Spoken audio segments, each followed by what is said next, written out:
안녕하세요. 역사를 사랑하는 청년 윤동현입니다. 지금까지 광주가 왜 예향이라고 불리게 되었는지 살펴봤습니다. 개인적으로 논문들을 읽으면서 느낀 점이 많이 있었는데요. 첫 번째로 조상현의 광주 예향 담론에서 이 가진 것 없는 사람과 어울리지 않을 것 같은 공간은 그 예로 다방 전시회를 들고 있는데, 현재 광주 금남로와 예술의 거리 사이에 있는 BHC 치킨 가게에는 미술관처럼 지역 청년 작가들의 작품이 내걸어져 있습니다. 저도 처음에 이 가게를 알았을 때 치킨집에서 작품 전시회를 한다는 것이 굉장히 신선하게 다가왔는데요. 지금도 많은 사람들이 호감을 갖고 방문하는 것으로 알고 있습니다. 두 번째로, 지기읍이 정치적인 목적으로 예향을 선택한 것을 보면서 저는 전라남도 신안의 천사의 섬이 떠올랐습니다. 신안은 2014년 신안 염전노예 사건으로 대표되는 부정적인 이미지에서 탈피하기 위해 민선 7기 이후 천사섬이라는 상징을 활용하여 홍보하기 시작했고, 요즘은 퍼플섬이라고 하여 한국 대표 관광지 100선에 선정되어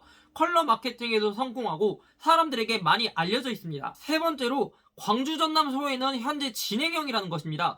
이 차별이라는 것이 지금 사회적으로 문제시되면서 점점 사라지고 있는 듯 보이지만, 인터넷상에서 살펴보면 전라도 가니스탄, 전라디언, 전라인민공화국, 전라민국, 전라민주주의 인민공화국 등 전라도를 비하하는 표현을 쉽게 볼 수 있고, 선거 때마다 나타나는 전라도의 몰표 현상에 대해서도 현상이 나타나는 이유나 이 지역 주민들의 심정을 이해하려 하지도 않고 단순히 결과적인 현상만을 놓고 생각이 없다고 욕을 하고 있습니다.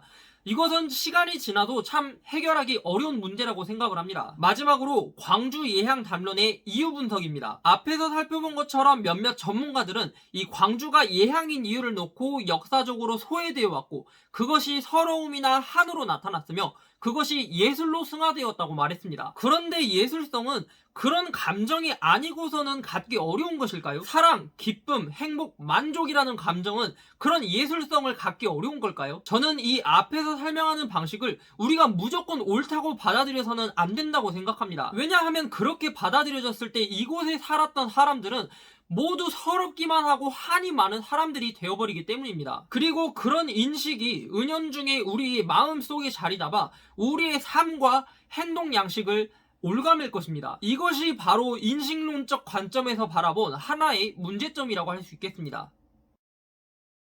광주의 예향 담론을 놓고 보면 그 시작점이 전두환 정부와 무관하지 않다는 것을 알 수 있었습니다. 사실 광주 전남에서의 이 해당 인물에 대한 악감정이 매우 크다는 것을 잘 알고 있기 때문에 이번 영상에서 소개한 이 논문 내용과 역사적 사실이 보시는 분들께 어떻게 받아들여질지 조금 걱정이었습니다. 하지만 전두환이 나쁜 것이지 예향이 나쁜 것은 아닙니다.